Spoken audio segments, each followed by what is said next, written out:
a fifth-time member of parliament from the Lok Sabha, somebody who belongs to Karnataka, who has had roots in Karnataka for education, a visionary Jan Nayak of the PDA, an engineer, and the national president of the Samajwadi Party. Most welcome, sir.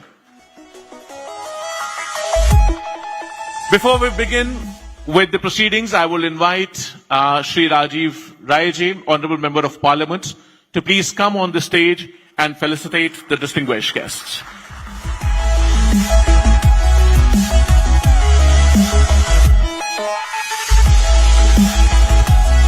Firstly, I'll request you to present a bouquet to Honorable Shri Akhilesh Yadav ji, the National President of Samajwadi Party, a Member of Parliament, fifth time in the Lok Sabha, and the former Chief Minister of Uttar Pradesh.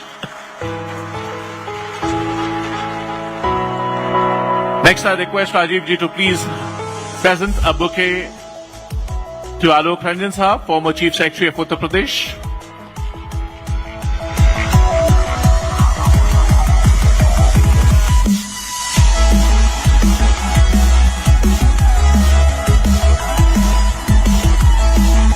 And please welcome Shri Kiran Hegde ji, entrepreneur and a former classmate, batchmate of our National President Shri Akhilesh Yadav ji, Kiran Hegde ji.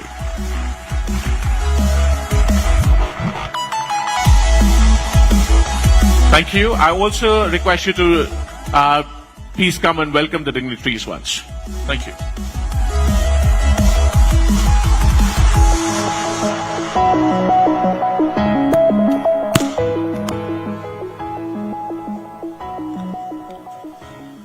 Good afternoon, distinguished guests. Now we arrive at the most awaited part of the startup, the super session. This session brings together experience, vision, and leadership. It represents an open dialogue on India's future, our economy, innovation, ecosystem, youth aspiration, and the nation we want to build for the next generation. और इसके लिए मुझे गर्व महसूस हो रहा है कि मैं अपने नेता, उत्तर प्रदेश के पूर्व मुख्यमंत्री, 5वीं बार के सांसद, जिनको मैं सबसे ज्यादा विजनरी नेता मानता हूं, और जब कहता हूं कि सबसे ज्यादा विजनरी नेता हैं देश के, तो इसलिए नहीं कहता हूं कि हमारे नेता हैं। जब किसी ने सोचा नहीं था, देश मजाक उड़ा रहा था, तो उत्तर प्रदेश के 18 लाख बच्चों के हाथों में लैपटॉप देना एक दूरदृष्टि की सोच थी। जब देश में सड़कें हाल बेहाल था, तो उत्तर प्रदेश में रिकॉर्ड टाइम में 23 महीने में एक्सप्रेसवे बनाकर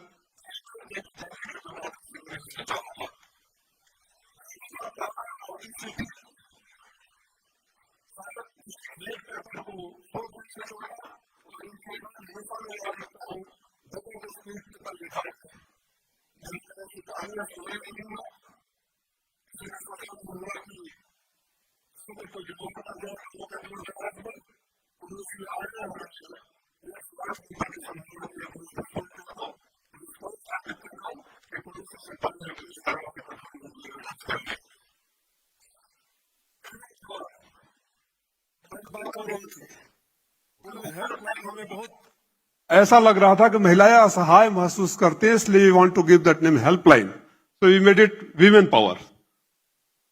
1090 आज भी लखनऊ चौराहे के नाम से फेमस है। मुझे लगता है कि सुपर सेशन का टाइम कम पड़ जाएगा अगर वो सारी बातें सुनाने लगूंगा। मैं खाली उदाहरण इसलिए बताया कि आपको ये लगे कि जब मैं कहता हूं कि देश के सबसे बड़े विजनरी नेता, तो ये उन्होंने करके दिखाया है। जो कभी मजाक उड़ाया थे, आज उनके पीछे चलते हैं, जो करके दिखाए उसको करने की कोशिश कर रहे हैं। मैं स्वागत करता हूं अपने नेता का, स्वागत करता हूं सारे स्ट्रीम्ड गेस्ट का, और अभिषेक जी से कहता हूं ये सुपर सेशन शुरू करें। आप सबको बहुत बहुत धन्यवाद। धन्यवाद आदरणीय राजीव राय साहब। So here we are with the super session for Vision India Plan, Develop and Ascent. मेरा सबसे पहला सवाल हमारे उत्तर प्रदेश के पूर्व मुख्यमंत्री माननीय अखिलेश जी से है। सर, जब विजन इंडिया प्लान, डेवलप और असेंट की आपने घोषणा की, एक सीरीज ऑफ स्टार्टअप्स, एक सीरीज ऑफ सेमिनार्स की आपने घोषणा की, एक विजन दिया आपने देश के लिए, तो लोगों को कहीं ना कहीं मन में सवाल आया कि ये सीरीज ऑफ समिट्स आप क्यों कर रहे हैं। तो सबसे पहला सवाल पूछना चाहूंगा, विजन इंडिया के पीछे जो प्लान डेवलपमेंट एसेंट है, इसके पीछे आपकी सोच क्या है, आपका भाव क्या है, चाहते क्या है, विजन क्या है इसके पीछे आपका? धन्यवाद अभिषेक जी। मैं सबसे पहले तो जो हमारे गेस्ट, जो पैनलिस्ट आए, एक्सपर्ट्स आए, रेखा जैन जी, हमारे साथ जो दूसरे साथी थे,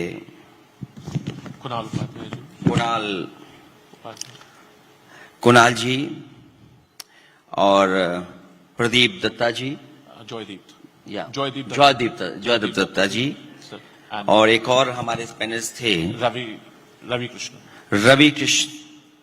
मैं इन सब का बहुत बहुत धन्यवाद और आभार प्रकट करना चाहता हूं कि जिन्होंने अपनी जानकारी से, अनुभव से जो हमें लाभ दिया है, मैं उसके लिए हमेशा हमेशा धन्यवाद रहूंगा।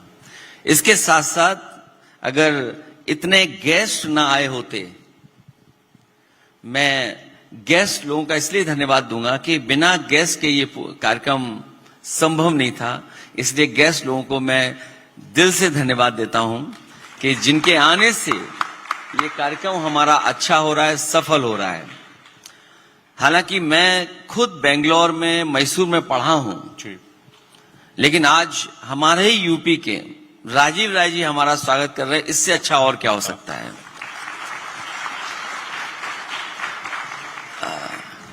ये मेरे लिए भी सरप्राइज है कि मेरे साथ किरण हेगड़े हैं, ये हमारे बैचमेट हैं, और क्योंकि हमारे साथ पढ़े हैं तो इन्हें हमारे बारे में जानकारी बहुत होगी। अभिषेक जी ने कम बताया है। मैं बहुत कुछ पूछने जा रहा हूं सर अभी इनसे, बहुत सारी बातें सामने खुल के आएंगी, और जो बातें मैंने इनसे ये भी निवेदन किया है कि जो बातें देश नहीं जानता, जिसने आज तक कभी किसी मंच पर न सुनी हो, वो भी आपके बारे में बताएंगे आज। मैं विजन इंडिया और इसके बारे में सोचना इसलिए भी जरूरी है, और बेंगलोर से शुरू करना। बेंगलोर की तरफ सब लोग देखते हैं, ये शहर वो है जिसकी तरफ देखते हैं कि बेंगलोर में टेक्नोलॉजी, सॉफ्टवेयर, या हम यूं कहें कि भारत का सिलिकॉन वैली अगर किसी को कहा जाता है तो वो बेंगलोर ही है। इसलिए बेंगलोर से शुरुआत करना और खासकर स्टार्टअप जैसी चीज को टेकअप करना, शायद ये सबसे बड़ा हब है यहाँ पर, इसलिए हमने शुरू किया। क्योंकि विजन इंडिया और उसको लेकर के जाना, हम सब एक चीज से जुड़े हुए हैं। एक तो हम भारतीय हैं, भारतीयों के साथ साथ हमारे अंदर हिंदुस्तान जाना जाता है, और इधर मैं देख रहा हूं विजन इंडिया में इन सबको जोड़ करके, और जो हिंदुस्तानी की आपातकाल चल रहा है, क्योंकि जिस तरह का माहौल पैदा कर दिया है, इसलिए जरूरी बनता है कि विजन इंडिया समिट करके हम लोगों को जोड़ें और अपनी बातों को वहां तक पहुंचाएं। बिल्कुल ठीक है आपने कि विजन इंडिया जरूरी भी है और शायद देश के लिए मजबूरी भी है। आपने एक बड़ी अच्छी बात कही अभी, इस पे थोड़ा सा मैं चाहूंगा आप और एक्सपैंड कर दें कि हिंदुस्तानियत का आपातकाल आपने शब्द इस्तेमाल किया। इसका क्या अर्थ है? हिंदुस्तानियत का आपातकाल, आप क्या हिंदुस्तानियत है क्या? आपकी नजरों में उसकी व्याख्यान क्या है? भारत को पहचानने के लिए और भारत के बारे में एक जो हमेशा कहा जाता है, यूनिटी इन डाइवर्सिटी, ये हमारी पहचान रही है। हमारी पहचान रही विविधता। हम सब एक हैं, और एक रूपता लाना, एक साथ सबको जोड़ना, एकजुटता लाना, और इधर हम लोग देखते हैं कि कुछ विचारधाराएं ऐसी हैं जो थोपी जा रहे हैं, एक रंगी विचारधारा थोपी जा रही है हमारे ऊपर, एक रंगी। और इस तरह थोपी जा रही है कि उन चीजों के बारे में हम लोगों को बहस करनी पड़ रही है। हम लोग घर परिवार में बैठ करके भी उन बातों को सोच रहे हैं, एक दूसरे पे चर्चा कर रहे हैं। शायद कुछ सालों पहले हम लोग अपने घरों में, अपने दोस्तों, अपने बीच में वो बातें कभी नहीं चर्चा में लाते थे जो आज हमें चर्चा में लानी पड़ रही है। इसीलिए मैंने कहा हिंदुस्तानियों की जो हमारी एक पहचान थी, जो हमारी एक पहचान बनकर के हम लोग आए थे हिंदुस्तानियत का, उसमें संकट पैदा ये सरकार कर रही है। तो हिंदुस्तानियत को आपने इंसानियत से जोड़ा कि जो इंसान है, जो उसकी बेसिक वो थी, और उसमें जो आज बंटवारा किया जा रहा है, आपको क्या लगता है ये दिक्कत कितनी बड़ी हो गई है? आपने कहा आज घरों तक पहुंच गई है, ड्राइंग रूम्स में, परिवारों में चर्चा हो रही है, तो ये देश को किस दिशा में ले जा रही है? ये कितना बड़ा प्रॉब्लम क्रिएट कर रहा है लोगों के लिए? ये जहां हम कभी चर्चा नहीं करते थे, वहां हम राजनीति और बहुत सारी ऐसी बातों को ला रहे हैं जिससे दूरियां पैदा हो रही हैं। तो हमारे विजन इंडिया का मकसद यही है कि हम एकजुटता लाएं, हम अपनी हिंदुस्तानी नियत को पहचानें, और जो हमारी पहचान है यूनिटी इन डाइवर्सिटी, उसको हम लेकर के और आगे चलें। तो सर, जो इंक्लूसिविटी की आपने बात की, यूनिटी इन डाइवर्सिटी की आपने बात की, आपने कहा इंसानियत ही हिंदुस्तानियत है, तो आज इसमें जो एक रंगी की आपने बात कही, वो भाव इस कदर हावी हो रहा है, तो क्या हम ये समझें कि vision India, plan, development, ascent, उसी का सोल्यूशन देने का एक तरीका है? जो कोशिश है हमारी कि हम प्रोग्रेसिव हों, पॉजिटिव हों, प्रैग्मेटिक हों, और हम प्रो पीपुल इंक्लूसिव की बात करें, हम सबको एक साथ लेकर के चलने की बात करें, तो वही कोशिश है विजन इंडिया की कि हम सब एक साथ होकर के और लेकर के चलें। आपने प्रोग्रेसिव कहा, आपने प्रैग्मेटिक कहा, प्रो पीपल कहा, इंक्लूसिव कहा, इसको हम क्या और डिटेल में समझ सकते हैं? आपकी नजर में प्रोग्रेसिव क्या है एग्जैक्टली? हालांकि पॉलिटिकली तो हम लोग बहुत सारे प्लेटफॉर्म से बहुत सारी बातें करते हैं, लेकिन क्योंकि अगर हमें मंच है, जो हम प्लान डेवलपमेंट, डेवलप एसेंट को लेकर के और विजन इंडिया को लेकर के चल रहे हैं, तो पॉजिटिव में हमारा मतलब है कि आज जो निगेटिविटी फैलाई जा रही है उसे हमें काउंटर करना है। जो लगातार नकारात्मक है, वो हमारा जो ये पॉजिटिव विजन है उसको काउंटर करता है विजन इंडिया। पॉजिटिविटी हमारा काउंटर कर रहा है, जो निगेटिविटी फैल रही है उसको काउंटर करने के लिए पॉजिटिविटी। ओके। वहीं प्रैग्मेटिक जब हम बात करते हैं, तो जहां हमारा डेवलपिंग कंट्री है वहीं हमारी सीमाएं भी हैं, हम बंधे हुए भी हैं, लिमिटेशंस है हमारी, लिमिटेशंस हैं, हम उसके दायरे में हम काम करें।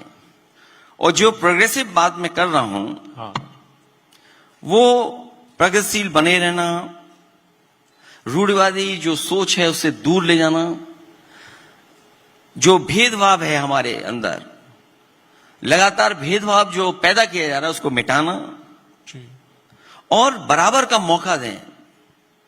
इसलिए हम चाहते हैं कि प्रोग्रेसिव बात हो, उसी से हम ये तमाम जो गैर बराबरियां हैं उसको दूर कर सकते हैं।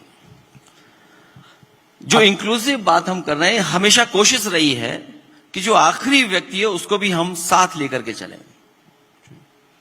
इसीलिए इंक्लूसिव की बात जब हम कर रहे हैं, तो जो हमारा पिछड़ापन है, जो हम पिछड़ेपन के शिकार हुए हैं, उसको कैसे दूर किया जाए, जिसका कभी कभी दमन हुआ है, हमारी महिलाओं के साथ जो व्यवहार होता है, कभी कभी हमारा जो किसान मजदूर है, जो आजकल बेरोजगार युवा है, उसको साथ ले जाने के लिए, इसलिए हम लोग इंक्लूसिव की बात कर रहे हैं। मैंने देखा है आप पहले भी कल भी आप व्याख्यान कर रहे थे तो मैं सुन रहा था बड़े ध्यान से। आपने बात रखी थी कि जो प्रताड़ित है, जो दुखी है, जो अपमानित है, उसको हम आगे लेकर के चलना चाहते हैं, उसको बढ़ाना चाहते हैं। तो उसमें जो विजन इंडिया का रोल है, एक न्यू इंडिया यूथ की बात आपने आप कहते हैं, आपने कल भी टीवी के इंटरव्यू में मैंने देखा आपने कही, उसमें यूथ का आप क्या रोल देखते हैं? यूथ किस तरीके से देश को नया बना सकता है? न्यू इंडिया में या न्यू इंडिया में देश का क्या रोल हो, यूथ का क्या रोल हो सकता है? आज का यूथ पॉजिटिव सोचता है, आज का यूथ जागरूक है, आज का यूथ तमाम चीजों को दुनिया से कैसे जुड़ना है वो उन चीजों को समझता है। तो मैं समझता हूं कि अगर यूथ को जोड़ा जाए तो हम और आगे बढ़ सकते हैं। यूथ का आज पूरे देश का यूथ आपको इस मंच के माध्यम से, आपके इस विजन इंडिया के माध्यम से देख रहा है, और यूथ का आज सबसे बड़ा मोटिवेशन जो है, फैसिनेशन जो है, किरण भी यहां बैठे हैं, चीफ साहब बैठे हुए हैं, वो स्टार्टअप पे है। तो आके आपने vision India plan development and ascent के एजेंडा में सबसे पहले स्टार्टअप को ही क्यों मुद्दा बनाया? इस समिट की शुरुआत स्टार्टअप से क्यों हो रही है? और मैं यहां पूछना चाह रहा था कि आपने बैंगलोर को क्यों चुना? आपका शायद कोई व्यक्तिगत कारण भी होगा बैंगलोर चुनने का, क्योंकि आपने शुरुआत की कि आप यहां के पढ़े हुए हैं। तो स्टार्टअप ही क्यों और बैंगलोर ही क्यों इस समिट की शुरुआत के लिए? बैंगलोर स्टार्टअप का हब है जी, और बैंगलोर से मुझे बहुत सीखने का मौका मिला। जो पढ़ाई और जो मैं आगे बढ़ा वो बैंगलोर से मुझे बहुत सीखने को मौका मिला। इसलिए मैंने सोचा कि अगर कोई भी बड़ा काम, नया काम जो हमारे विजन इंडिया का है, जिसमें प्लान डेवलप और एसेंट की बात है, वो बैंगलोर से शुरू की जाए। और स्टार्टअप का भी ये हब है। एक तरीके से अगर हम देखें तो स्टार्टअप यहां का हब है। और स्टार्टअप और यूथ दोनों को अगर मैं कहूं, अपनी मुश्किलें और कमियों को दूर करने के लिए अगर यूथ आगे आता है तो मैं समझता हूं समस्या का समाधान होगा। तो क्या सारे वर्ग हैं यहां पे, आप यूथ की बात दोहरा रहे हैं, तो क्या यूथ से ही उम्मीद है आपको? आप बदलाव जो लीड करना चाहते हैं, जो विजन की आपने बात करी है, क्या यूथ से ही वो एहसास है? वो यूथ से इसलिए कि कमियां जो हमारी हैं वो खोज सकता है। वो अपनी कमियां, अपनी मुश्किलें उसको खोजेगा। और एक डेवलपिंग कंट्री अगर है तो उस पर हर कदम पर समस्याएं हैं। बिल्कुल ठीक बात। और हमारा देश विविधता का है, डाइवर्सिटी है, तो समस्याएं बहुत हैं हमारे अंदर, हमारे देश के अंदर। लेकिन स्टार्टअप जो है एक पॉजिटिव रास्ता है। जो स्टार्टअप अगर होता है शुरुआत, तो एक स्टार्टअप पॉजिटिव हमें रास्ता देता है। तो इसलिए यूथ जी, और क्योंकि शुरुआत बेंगलोर में है, यहां पर हब है इसका, इसलिए शुरुआत कर रहे हैं हम लोग। तो इसलिए बैंगलोर से शुरुआत हो रही है क्योंकि यूथ का हब है, स्टार्टअप का कल्चर है, सिलिकॉन वैली है, और कहीं ना कहीं कर्नाटक के प्रति एक दिल का रिश्ता भी है आपका। तो इसलिए हम और आप आज यहां इकट्ठे हुए हैं। चलिए बात आगे बढ़ाते हैं। आपने, मुझे याद है आज अभी पैनल डिस्कशन में भी ये बात आई थी, आपने शायद न सुना हो, लेकिन आलोक जी उस समय बैठे हुए थे। हमारे एक पैनलिस्ट हैं, उन्होंने ये कोट किया कि लगभग पिछले 10 साल में स्टार्टअप का कल्चर में बहुत बड़ा बदलाव हुआ है। स्टार्टअप का कल्चर बहुत तरीके से बदला है देश में, एक अलग वेव शुरू हुई है। और मुझे याद आ रहा है 2016 जब हिंदुस्तान की पहली एक प्रोग्रेसिव विजन के साथ, जो आपने क्राइटेरिया प्रोग्रेसिव रखा, इंक्लूसिविटी की बात की, यूथ की बात की, आपने एक नई आईटी पॉलिसी बनाई थी। और पहली देश की स्टार्टअप पॉलिसी 2016 में उत्तर प्रदेश में बनी थी, जब आप चीफ मिनिस्टर थे और आप चीफ सेक्रेटरी थे।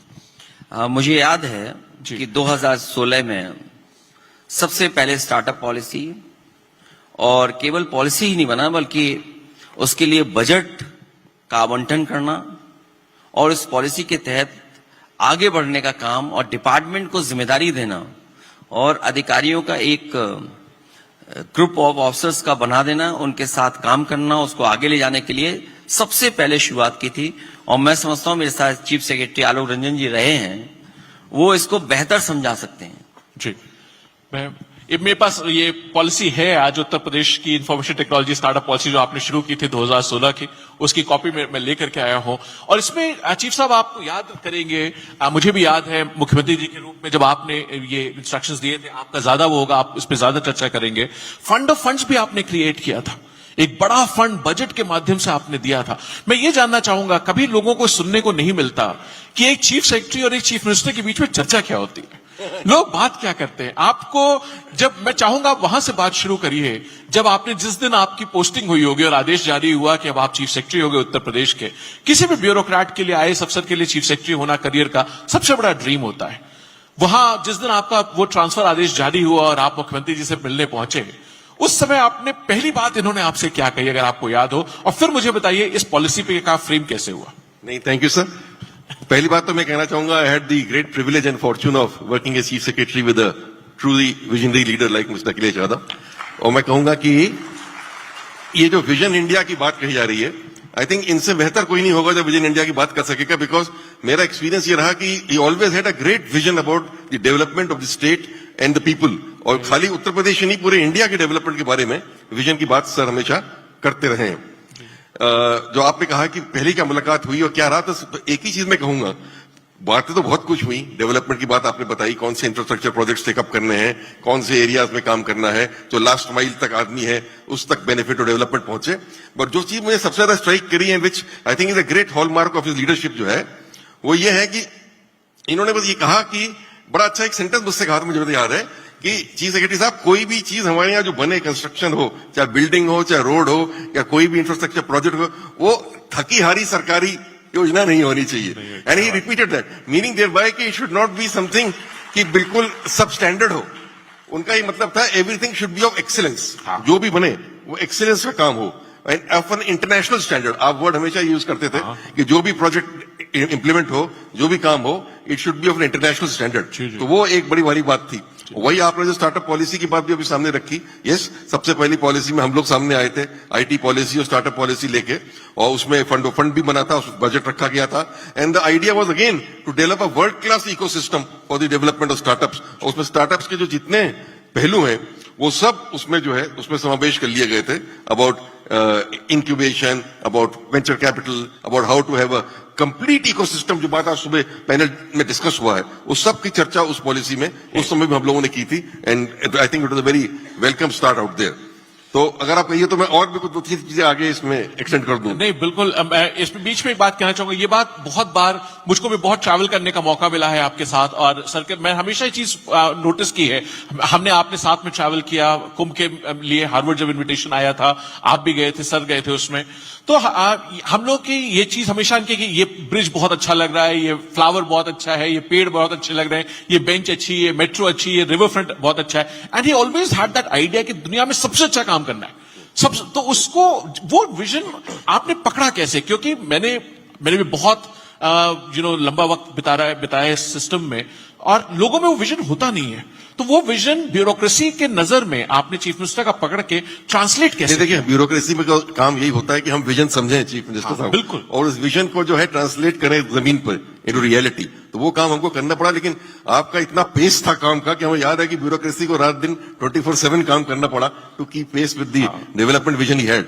मैं आगे बताऊंगा, जैसे स्टार्टअप पॉलिसी, आईटी पॉलिसी की आपने बात करी। आईटी पॉलिसी से रिलेटेड सबसे पहला आईटी सिटी पूरा हम लोगों ने लखनऊ में सेटअप किया, और एचसीएल शिव नाडर साहब खुद आए थे, and he was so happy. Sir ने उनको वो काम दिया था एचसीएल का सेटअप करने का, with 5000 people being trained every year in IT. और वहां पे ट्रिपल आईआईटी लखनऊ भी बनके तैयार हुआ, और आज भी वो ट्रेनिंग चल रही है। और उसका कॉन्सेप्ट था कि उसको आगे भी बढ़ाया जाएगा और कई और सिटीज में भी उसको हम लोग ले जाएंगे। तो that was a great thing, जो आज भी लोग याद करते हैं कि आईटी से एक सेंटर जो है उत्तर प्रदेश लखनऊ को जो है वो बनाया गया। ये तो एक चीज रही। अदर पॉलिसीज ऑल्सो मैं कहूंगा, industrial development policy and promotion, MSME policy, electronics policy, पूरे इंडस्ट्रियल सेक्टर के लिए बहुत बढ़िया और बेहतरीन पॉलिसीज बनाई गई। और हमारे जो इंडस्ट्रियल डेवलपमेंट पॉलिसी थी, उसका सबसे बड़ी बात यह थी कि जो 500 करोड़ के ऊपर इन्वेस्टमेंट लेके आएगा वो मेगा प्रोजेक्ट होगा, और उसमें अक्रॉस द टेबल ये हम लोग को छूट थी कि we will negotiate the terms and conditions कि आपको क्या चाहिए क्या नहीं चाहिए, and arrive that. And the great example and success story भी इसका मैं करना चाहूंगा, जो सैमसंग का इन्वेस्टमेंट आया हमारे उत्तर प्रदेश में। वो सैमसंग पहले कह रहे थे कि हम तमिलनाडु चले जाएंगे, हम तेलंगाना चले जाएंगे, वहां हमको ये सहूलियत मिल रही है, वहां हमको वो सहूलियत मिल रही है. आई रिमेंबर सर टेलिंग अस कि नहीं ये इन्वेस्टमेंट कहीं नहीं जाएगा, ये उत्तर प्रदेश में ही रहना है. And then we negotiated with them and gave them the right kind of incentive package and that investment came to Uttar Pradesh. और पूरा मतलब 15,000 करोड़ का इन्वेस्टमेंट आया, जिसमें 50,000 को इनडायरेक्ट, 5,000 को डायरेक्ट एम्प्लॉयमेंट जनरेट हुआ. मैं आपसे पूछना चाहूंगा सर कि पॉलिसी बनाना, इंप्लीमेंट करना ये तो ब्यूरोक्रेसी का काम है. आपने अपना एक विजन दे दिया और ब्यूरोक्रेसी ने उसको किया. विजन क्या था आपका? आप जब आपने जब वो बात कही कि मैं चाहता हूं एक आईटी पॉलिसी नई बने, एक स्टार्टअप पॉलिसी बने, जब बाकी कई सारे प्रदेशों में आईटी का काम बहुत आगे बढ़ चुका था, उत्तर प्रदेश पीछे लैग कर रहा था. जब आप मुख्यमंत्री बने, आप उत्तर प्रदेश के यंगेस्ट चीफ मिनिस्टर थे बाय दैट टाइम. वो जज्बा, वो कुछ कर गुजरने की जो आग थी, जो पैशन था, जो फायर था आप में, वो विजन क्या था उसका? आप क्या सोचते थे? आप कैसा चाहते थे कि उत्तर प्रदेश कैसा बन जाए, कैसे स्टार्टअप्स आ जाएं? वो आपके मन में क्या बात थी, वो मैं जानना चाहता हूं आपसे. मैं तो ये कहूंगा कि जब मैं काम कर रहा था तो मैं यही सोचता था कि अपनी मुश्किलों की और कमियों के रास्ते हमें खुद तलाशने होंगे. बहुत अच्छी बात. अपनी कमियों की, ठीक बात. अपनी मुश्किल और कमियों के अपने खुद रास्ते तलाशने होंगे. उसकी वजह से हम लोगों ने सोचा कि वर्ल्ड क्लास अगर कोई विजन देना है या वर्ल्ड क्लास को इंफ्रास्ट्रक्चर बनाना है तो उसके लिए उस दिशा में सोचना पड़ेगा. जी. जहां कहीं मैं जाता था, देखता था कि ये कैसे हो सकता है.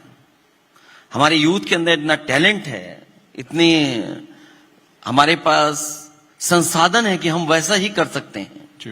और इसलिए वो एग्जाम्पलरी काम हुए. और सच्चाई तो ये कि डेवलपिंग कंट्री के पास या हम जैसे उत्तर प्रदेश के स्टेट के पास कदम कदम पर समस्याएं हैं. और भले ये नेगेटिव बात हो जो मैं कह रहा हूं कि कदम कदम पे हमारे यहां समस्याएं हैं, लेकिन स्टार्टअप के लिए यही सबसे बड़ी पॉजिटिव बात है. क्या बात? क्योंकि जब हमारे पास कमियां हैं तो उन कमियों को दूर कैसे किया जा सकता है, वो पॉजिटिव हो जाए. तो इसीलिए मैं समझता हूं कि स्टार्टअप की सबसे ज्यादा जरूरत, और यूथ जो सोचता है, जो काम करना चाहता है, वो सबसे जरूरत है. इसीलिए हम लोग यहां पर आए और बैठे हैं. जी. समस्याएं जितनी ज्यादा होंगी उतने ही समाधान हमें ढूंढने होंगे. Every problem is an Yes. Opportunity. ठीक बात सर. और उससे ज्यादा हमें समाधान ढूंढने होंगे. तो ये हमारे लिए पॉजिटिविटी है कि हम समस्या का समाधान ढूंढ रहे हैं. हर समस्या. तो हर समस्या ड्राइव करती चीजें. क्या बात है सर. और मेरा मानना है कि यूथ को हर मुश्किल को एक मौका समझना चाहिए, हर प्रॉब्लम को.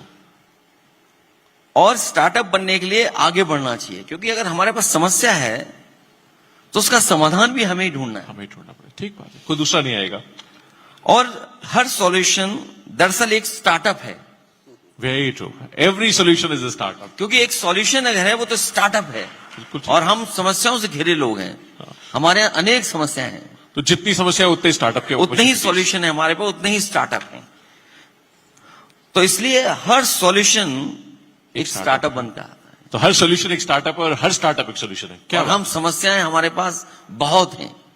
और जब हम देखते हैं कि हमारा डाइवर्स कंट्री है तो हमारे पास और ज्यादा हमारे पास स्टार्टअप होने चाहिए. ज्यादा समस्याएं हैं तो ज्यादा सोल्यूशंस भी चाहिए, तो इसलिए ज्यादा स्टार्टअप्स भी चाहिए. मैं यहां पे किरण जी को लाना चाहूंगा.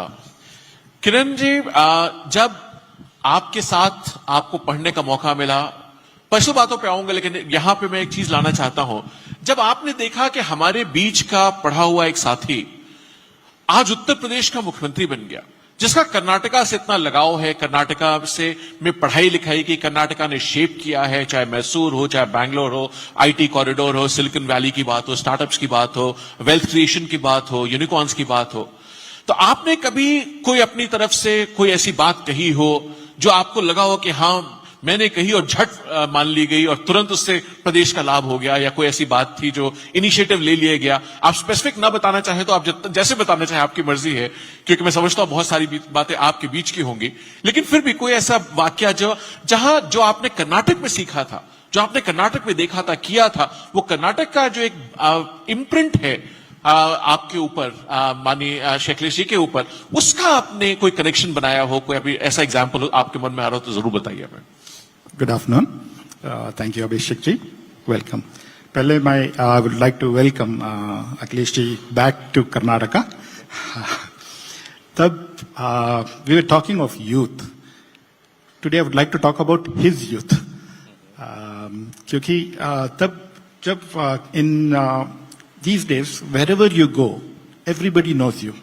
तब आप कॉलेज में थे, हम किसी को भी पता नहीं था कि आप नेताजी का बेटे हैं. We had no clue कि आप इतना डिफेंस मिनिस्टर का बेटा. तो आपको पता नहीं था कि आप नेताजी के बेटे हैं? किसी को नहीं पता था? किसी को क्या बात है. देखिए आज एक चीज समझ में आई जो कभी किसी के सामने नहीं आई थी. हम सिर्फ दोस्त थे. As friends we were living, we had no clue. Comes to college in one auto, sits there and figures auto में out. आते क्या बात है. तो मेरा क्वेश्चन होगा, आप इतना जगह आप पढ़े लिखे हो, how was your Karnataka experience? आज हम कर्नाटक में हैं, so how was your Karnataka experience as studying? Because now you come as everybody knows you, but those days nobody knew you. तो how was the two different experiences? ये सच है कि जब मैं कर्नाटक और मैसूर में पढ़ने आया तो मेरे बारे में और मेरे किस बैकग्राउंड से मैं आया हूं कोई नहीं जानता था. और शायद उसी की वजह से किरण हेगड़े या उन जैसे बहुत सारे साथी मेरे मित्र बने, मेरे साथ पढ़ा. और शायद अगर मैं उसी रुतबे में आता तो शायद किरण हेगड़े जैसे मित्र या और मेरे साथी जो बैठे हैं वो शायद मित्र, सच्चे मित्र नहीं बनते. क्या बात. दोस्ती में नाम होता नहीं है.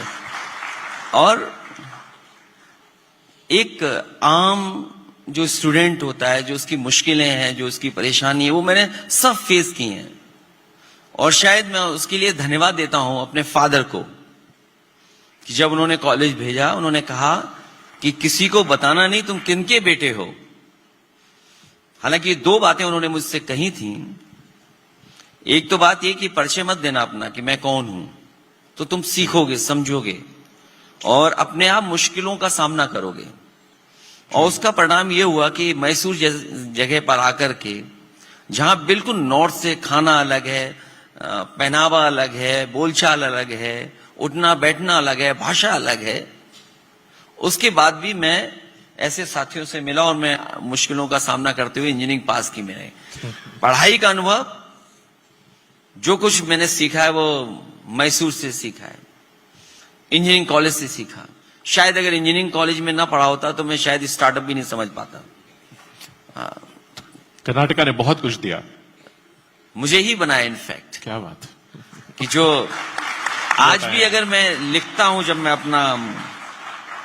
अपना नॉमिनेशन के पेपर्स भरता हूं तो कहां से डिग्री हासिल की है वो मुझे लिखना पड़ता है. तो मुझे वही कर्नाटक फिर याद आता है कि हाँ ये मेरे नॉमिनेशन पेपर्स में है.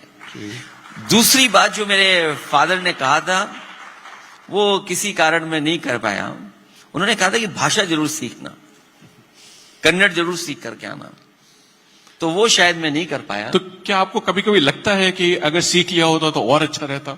अगर मैं यहां पर भी अगर मैं कन्नड़ सीख लिया होता तो उसका मुझे पर्सनल लाभ तो मिलता ही मिलता, लेकिन प्रोफेशनली भी मुझे बड़ा लाभ मिलता. वही मेरा मतलब था कि यहां भी एक भाषा, लोकल भाषा में भी अपना हो जाता. बिल्कुल. एक चीज मैं आपसे यहां पूछना चाहूंगा, जब आप पढ़ने आए कर्नाटका, उस समय उत्तर प्रदेश से बहुत बच्चे पढ़ने आते थे. हम सब ने नाम सुनकर के, हम भी स्कूल में थे उस जमाने में बड़े हुए, उन कॉलेजेस के, इंस्टीट्यूशंस के लोग इज्जत से नाम लेते थे. आज उत्तर प्रदेश में लगभग 400-500 कॉलेजेस होंगे इंजीनियरिंग के.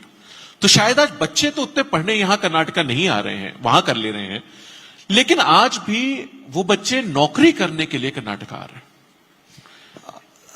जॉब्स और प्रोफेशनली यहां बहुत बड़ी संख्या में बच्चे हैं जी. और मुझे याद आ रहा है कि जब मैं सरकार बनाने जा रहा था तो बहुत सारे बच्चे मुझे मिले थे जो बेंगलोर में, चेन्नई में, हैदराबाद में जॉब्स कर रहे थे. और उनकी यही कोशिश होती थी, वो कहते थे मुझसे कि बेंगलुरु में अगर ऐसा है तो आपके लखनऊ में क्यों नहीं है। तो जैसा कि अभी जो हमारे साथ आलोक रंजन जी रहे उन्होंने बताया कि एचसीएल सबसे पहले इन्वेस्टमेंट करने अगर कोई आया था तो वो शिव नाडा जी आए थे, और उसका परिणाम ये हुआ जब पहले बैच को मैंने ज्वाइनिंग कराया और जो पहला बैच ज्वाइन हुआ वहां पर एचसीएल में, तो बड़ी संख्या में बच्चे चेन्नई के थे, बड़ी संख्या में बच्चे बेंगलोर के थे और हैदराबाद के भी बच्चे थे।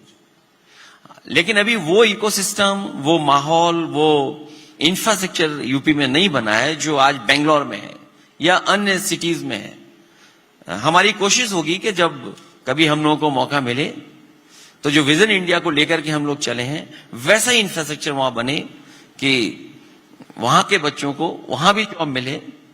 मैं ये नहीं कहूंगा कि बेंगलोर के बच्चों को मैं ले जाऊंगा, लेकिन वहां के बच्चों को जरूर जॉब मिले। उसके लिए क्या करने की जरूरत है? अगर आपको आज कुछ चीजें आइडेंटिफाई करनी हो कि ये हमें करना चाहिए जिससे कि जो बच्चे आज भी यहां आते रहें, बैंगलोर भी, कर्नाटका भी एक तरीके से आपका घर है, आपने कहा मुझको जो दिया बैंगलोर ने दिया, कर्नाटका ने दिया, तो हम, लेकिन कुछ बच्चों को वहां पर नौकरियां मिल जाएं, एक इकोसिस्टम की भी आपने बात कही, उस इकोसिस्टम के क्या हिस्से होंगे जिसपे आपने कहा अगर मौका मिला तो हम लोग काम करेंगे? वो क्या है, वो विजन क्या है आपका, वो जिसपे आप काम करना चाहते हैं? सबसे बेसिक चीज है कि अगर हम पॉलिसी के तहत और सरकार फोकस्ड हो, और मैं समझता हूं आलोक रंजन जी इस बात को सहमत होंगे कि जिस तरीके से हम लोगों ने पहले काम किया था गवर्नमेंट में, उससे बहुत सारे जो इन्वेस्टमेंट लाने वाली कंपनियां थी, बड़ी बड़ी कंपनियां, वो आई। आपको कोई ऐसी घटना याद आती है जिसमें कि कोई इन्वेस्टमेंट कंपनी आई और वो कहीं जाना चाह रही हो, किसी और, मैं प्रदेश का नाम नहीं लूंगा, लेकिन किसी और प्रदेश जाना चाहती थी या किसी और देश जाना चाहते थे, और आपने उसके लिए कुछ ऐसा इंसेंटिव किया, कुछ ऐसा ब्यूरोक्रेसी को इंस्ट्रक्ट किया, कुछ ऐसे अपने पॉलिसी बनाई या कलीग्स को इंस्ट्रक्ट किया कि भाई इसमें यह बदलाव कर दो, लेकिन उत्तर प्रदेश के हित में है, इसलिए इनको किसी तरीके से रोको, इनको मनाओ कि ये उत्तर प्रदेश रहे। मैं थोड़ा बोलूंगा, उसके बाद आलोक जी बेहतर बताएंगे कि जब उत्तर प्रदेश गवर्नमेंट थी उस समय, तो इलेक्ट्रॉनिक मैन्युफैक्चरिंग पॉलिसी जो हम लोग लाए, और उसका रिजल्ट ये हुआ कि बड़े पैमाने पर जो मोबाइल असेंबल करने वाली जितनी भी कंपनियां थी वो सब यूपी में आई सबसे पहले। और बाकी चीफ सेक्रेटरी आप थे, हमारी आपकी बहुत सारी बातें होती थी उन कंपनियों के, कई बार वो लोग आए, नेगोशिएशन किया हमसे और आपसे। तो लास्ट में मैंने कहा कि आप क्या चाहते हैं, मैं क्या ऑफर करूं कि आप किसी और स्टेट में नहीं जाएंगे, आप यूपी में ही आएंगे, जो चाहिए वो ले लीजिए, लेकिन यूपी पर जो सर ने बताया सैमसंग का तो केस मैंने आपको भी सामने रखा ही था कि पूरा जो 15,000 करोड़ का इन्वेस्टमेंट सैमसंग का इसी वजह से आया कि सर ने उनको अक्रॉस द टेबल जो उन्होंने मांगा वो दिया, एंड तुरंत दिया, विदाउट एनी प्रॉब्लम। तो इसके साथ जो आपने जो बात रखी इलेक्ट्रॉनिक हब्स की भी, पूरे ग्रेटर नोएडा और इलेक्ट्रॉनिक के हब्स जो हैं वो डेवलप हो गए, and that's why all this mobile manufacturing came out there. Education में भी बड़ा इंपॉर्टेंट रोल आपने भी रखा ना कि why should people not come to Karnataka to have good educational quality institutions in UP. तो मुझको उसका एक केस याद है, जो बेनेट कोलमैन यूनिवर्सिटी हमारे यहाँ आई, तो वो जो उनके विनीत जैन साहब थे जो उनके मैनेजिंग डायरेक्टर हैं टाइम्स ऑफ इंडिया ग्रुप के, ही वाज सेइंग कि हम इस यूनिवर्सिटी को कहीं और ले जा रहे हैं, इनटू सम अदर स्टेट। तो सर ने बुला के उनसे पूछा कि आपको क्या प्रॉब्लम है, why are you going there, we will give you land in UP, यहाँ आइए। तो कहने लगे हमें, उनको जैसे परसेप्शन होता है कि यूपी में हमें क्लियरेंसेस वगैरह मिलने में बहुत टाइम लग जाएगा, इसलिए हम दूसरे स्टेट में जाना चाहते हैं। I remember sir called me at that time and उन्हीं के सामने कहा कि I want in 45 days all clearances should be given to Bennett Coleman university and they should set up there. और उससे जल्दी ही हम लोगों ने करके कर दिया, यूनिवर्सिटी आ गई। पूरी 10,000 बच्चे आज वहां पढ़ रहे हैं in Bennett Coleman University. That was the kind of ecosystem which got created कि लोग आए जिन्होंने बात रखी एंड इमीडिएट रिस्पॉन्स मिला, एंड क्लियरेंसेस में कोई देर नहीं होती थी कहीं पर भी। और कहीं पर भी किसी ने ये नहीं कहा कि यहाँ कोई करप्शन की बात है या कोई इलीगल डिमांड की बात है, कहीं नहीं। I quote the example of laptop distribution. Hewlett Packard ने लैपटॉप दिया, सर की विजनरी स्कीम थी कि लैपटॉप दिया जाए जो क्लास 12 पास के बच्चे हैं, because then they will develop knowledge about IT. मैं आऊंगा लैपटॉप पे, मेरे कुछ और स्पेसिफिक क्वेश्चन मैं एक ही बता दूं बस, आई जस्ट टेल यू। तो वो जो 18 लाख से 20 लाख लैपटॉप आए, एंड हर हमारी इन्वेस्टमेंट मीट में एचपी के जो मेन लोग थे वो स्टेज से खड़े होकर कहते थे, you never had this kind of a positive experience anywhere in the country that we have had in Uttar Pradesh. और बिना किसी हिचक के, बिना किसी प्रॉब्लम के हमको लैपटॉप का ऑर्डर मिला और हम सप्लाई कर पाए और डिस्ट्रीब्यूशन हुआ और delivered। और वो लैपटॉप सब जगह पहुंचा। और सर ही आपको बताएंगे बेहतर कि वो सर को लोगों ने बताया कि उस लैपटॉप से पढ़ के लोग जो है यूएस चले गए हैं हाँ। और यूएस में पढ़ाई कर रहे हैं और काम कर रहे हैं।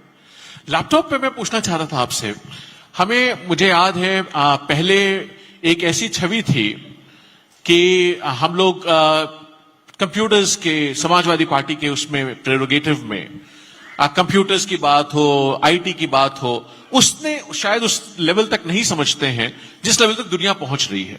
लेकिन जब आपने घोषणा की, और ये सरकार बनने से पहले की घोषणा थी आपकी, उसके पीछे आपका मोटिवेशन क्या था? ये आइडिया कहां से आया कि भाई हम लैपटॉप, दुनिया में इससे पहले किसी ने आज तक ये काम नहीं किया था। आपको MIT का वो एक्सपीरियंस याद होगा जहां उन्होंने 1 लैपटॉप पर चाइल्ड की बात की थी और वो फेल हो गया था। दुनिया के उस लेवल पे जिसमें बड़ी बड़ी कंपनियां, चाहे इंटेल हो, चाहे माइक्रोसॉफ्ट हो, चाहे HP हो, बहुत सारी कंपनियों ने मिलकर के वो प्रोजेक्ट चलाया था। MIT ने प्रोजेक्ट लीड किया था और उसके बाद वो बहुत बड़ा फेलियर था जहां वो 1 लैपटॉप पर चाइल्ड बांटना चाहते थे। उसके बावजूद आपने वो हिम्मत की, आपने वो जज्बा दिखाया, आपका वो कन्विक्शन था अपने विजन में कि हम लैपटॉप बांटेंगे। तो कहां से आया वो विजन? पहली चीज आपने सोचा कैसे? दूसरा, वो करेज ऑफ कन्विक्शन जो है उसका सोर्स क्या है? आपको याद होगा जी कि दुनिया के कई पॉलिटिकल पार्टीज हैं डेवलप्ड कंट्रीज के, वो डिजिटल डिवाइड पे काम कर रही पॉलिटिकल पार्टीज। और जब मुझे मौका मिला, क्योंकि भारत में पहले से ही बहुत ज्यादा भेदभाव है, गैर बराबरियां हैं, इसी जब हम इंक्लूसिव की बात कर रहे हैं तो वो दूरी कैसे कम हो, तो उस समय हम लोगों ने ये सोचा कि अगर यहाँ के बच्चों को भी लैपटॉप मिलेगा तो कुछ हद तक हम जो यूपी में डिजिटल डिवाइड दिखेगा वो कम कर पाएंगे। और इसलिए उस समय एक लैपटॉप डिस्ट्रीब्यूशन स्कीम इसलिए भी शुरू की, क्योंकि टेक्नोलॉजी और लैपटॉप लैंग्वेज को नहीं समझती। लैंग्वेज कोई बार नहीं है उसके लिए, लैंग्वेज नहीं रोक सकती टेक्नोलॉजी को। और वो जो डिस्ट्रीब्यूशन हुआ उसके रिजल्ट बड़े अलग थे, बहुत डिफरेंट थे। मैं अभी भी कई बार जाता हूं, 10 साल पहले जो लैपटॉप दिया था वो आज भी बच्चे बताते हैं कि इसी लैपटॉप से हमने इतनी पढ़ाई की और आज मैं नौकरी कर रहा हूं, और या मैंने इस लैपटॉप को इस तरीके से इस्तेमाल किया है। और जो जैसा कि आलोक रंजन जी ने कहा कि जो HP कंपनी के लोग आए और वो खुद देखने यूपी आए कि आखिरकार यूपी ने प्रोक्योरमेंट से लेकर के डिस्ट्रीब्यूशन इतना कैसे किया कि एक भी लैपटॉप ये नहीं कह सकते थे कि किसी गलत बच्चे के हाथ में गया है। जिसने भी 12th पास किया था उस बच्चे के हाथ में लैपटॉप था, वो पूरा डेटा हम लोग एकदम ऑर्गेनाइज करके रखे हुए थे। तो ये उनके लिए भी एक बड़ी बात थी कि दुनिया में जहां इतना लैपटॉप जा रहा है, लेकिन एक प्रदेश ने इतना बांट के दिखा दिया और उसके परिणाम बहुत सारे हैं। प्रोफेशनली भी बच्चे काम कर रहे हैं और अपना कैरियर बना रहे हैं। कई बच्चे जो हार्वर्ड में गए और उन्होंने धन्यवाद दिया हम लोगों को कि आपके लैपटॉप की वजह से हमने न केवल यहाँ ग्रेजुएशन की बल्कि मैं हार्वर्ड यूनिवर्सिटी में पहुंच गया हूं, आज भी उसी लैपटॉप से मैं पढ़ रहा हूं। मुझे याद है एक कार्यक्रम हुआ था जिसमें कुछ बच्चे आए थे, आपने इनवाइट किया था उनको।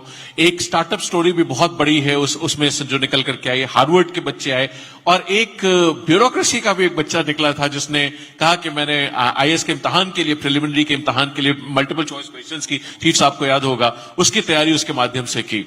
तो आज जब आप उन बच्चों को देखते हैं, बहुत सारे आपको मिलते होंगे, आप रोज ही ट्रैवल करते हैं, क्षेत्र में रहते हैं, लोगों के बीच रहते हैं, वो सबसे ज्यादा जब वो चीजें बताते हैं आपको, तो आपके मन में क्या भाव आता है कि अब की मौका मिला तो मैं ये और करूंगा, ये करना चाहता हूं, इनको ये मौका और मिल जाए मुझको तो मैं इनको ये भी दे दूं?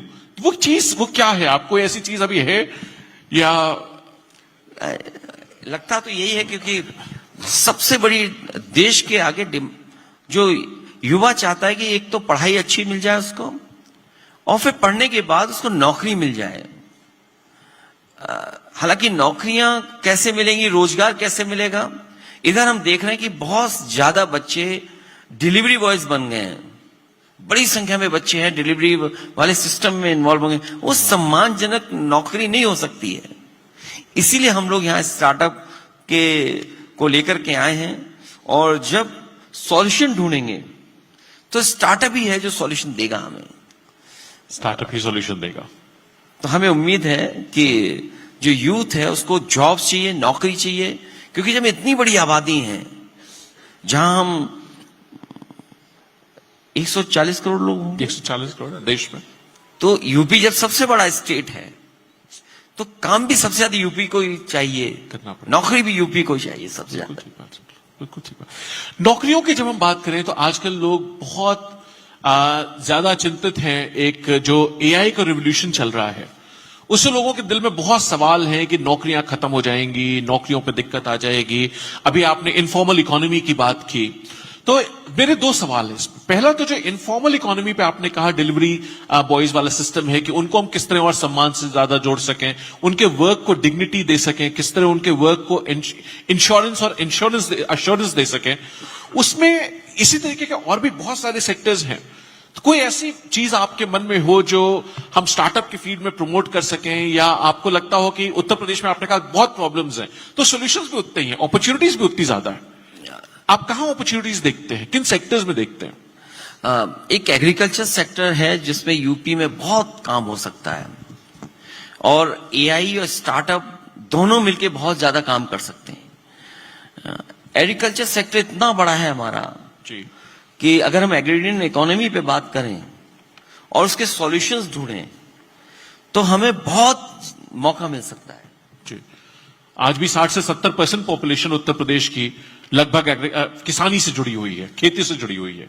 और न केवल जुड़े हुए हैं बल्कि पूरा उनका जीवन उसी से चल रहा है। तो अगर हम स्टार्टअप्स उस एग्रीरियन इकोनॉमी में सोचें तो मंडी का है, मार्केटिंग है, डिलीवरी है उनको टेक्नोलॉजी से हम बहुत कुछ हासिल दे सकते हैं जानकारी, जिससे वो मार्केट से जुड़ सकें, मार्केट की डिमांड क्या है। तो बहुत से सॉल्यूशंस अगर कोशिश करें तो एग्रीकल्चर सेक्टर है जिसमें बड़े पैमाने पर जरूरत है।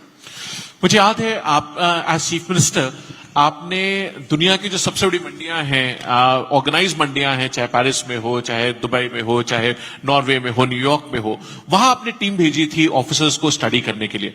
मुझे तो उसका ज्यादा याद नहीं है, लेकिन मुझे वो चर्चा याद है आपके साथ कि वैसी मंडियां हमें बनाने की जरूरत है। वो सप्लाई चेन मैनेजमेंट, वो लॉजिस्टिक्स, वो कोल्ड चेन, वो वेयर हाउसिंग, उस पर बनाने की जरूरत है।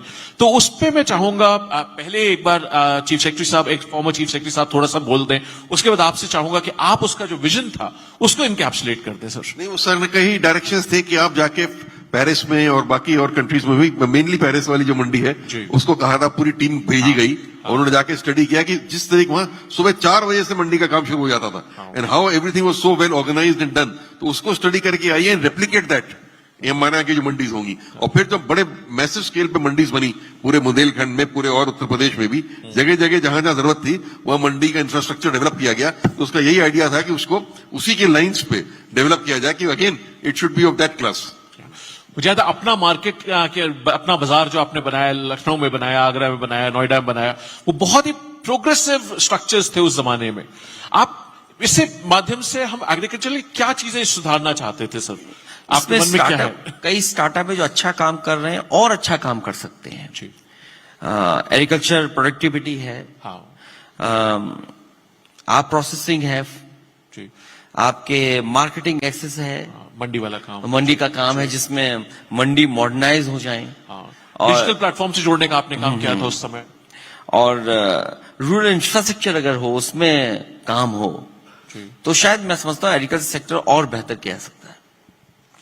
एग्रीकल्चर सेक्टर में अगर आप स्टार्टअप की बात सोचें आज की तारीख में, तो हम क्योंकि स्टार्टअप के समिट कर रहे हैं, एक विजन की बात कर रहे हैं देश के लिए, उत्तर प्रदेश के लिए, तो आपको क्या लगता है कौन से, चाहे एजुकेशन के सेक्टर में हम अगर 3 हिस्सों में इस पूरे चीज को डिवाइड करें, प्लानिंग की बात अगर हम करें तो किस लेवल पे प्लान करना चाहिए?